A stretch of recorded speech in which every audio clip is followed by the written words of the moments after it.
interplanetary explorers viewer Hitchking bacteria brought to Mars on human bodies might not only survive the harsh conditions on the red planet's surface but also potentially thrive. Recent experiments exposed four common diseases causing microbes to a simulated Mars-like environment with its lack of water, scant atmospheric pressure, deadly ultraviolet radiation and toxic.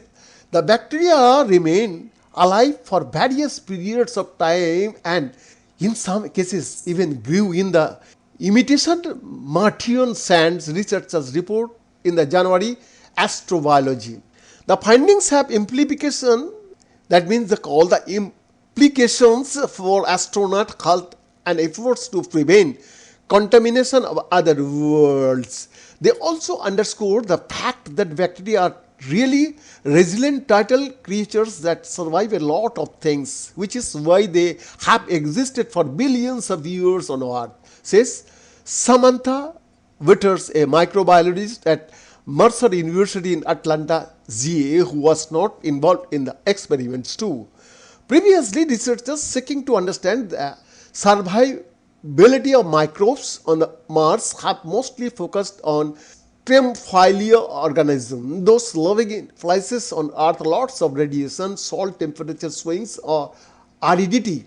Yeah, a team of scientists found that several bacterial species that live on or inside the human body were able to grow in a medium resembling the nutrient-poor conditions found in meteorites. That made some of the researchers wonder how such bugs would hold up under the unforgiving environment of Mars. So several members of their team, along with microbiologist Tommaso Zaccaria, placed colonies of Burkholderia capillae, Calvisilia pneumonia, and Aragonacea and Serrata marciensis in a box with simulated maritime condition and regolith or swirled like that found on the surface of Mars. Those four microbes usually live harmlessly on or in us but can become pathogenic when stressed. At the beginning, we thought that the regolith would have a toxic effect on the cells, so it would limit their growth, says Zaccaria of the German Aerospace Center in Kogel, but instead we saw that it was the opposite. Three of species survived the experiment, with P. agaricus in particular growing steadily for up to 21 days. It was quite remarkable, Zaccaria says. He and his colleagues are now trying to figure out just how the microbes will done for us. In the Carneus, the regolith, the bacteria managed to find small oases with enough water, nutrients and protection from the deadly UV radiation, Zaccaria says.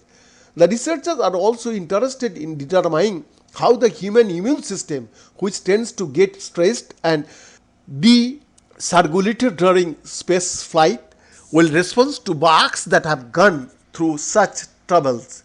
The results suggest that human missions to Mars should bring plenty of different antibiotics to deal with disease-causing bacteria surviving and perhaps mutating on the Martian surface, then reinfecting us. And since we don't want searches for life on Mars to accidentally mistake a terrestrial bug for a native Martian one, Zaccaria also recommends that areas of the red planet be set aside like national parks, where humans would send only robotic vehicles and not our bacteria spewing bodies.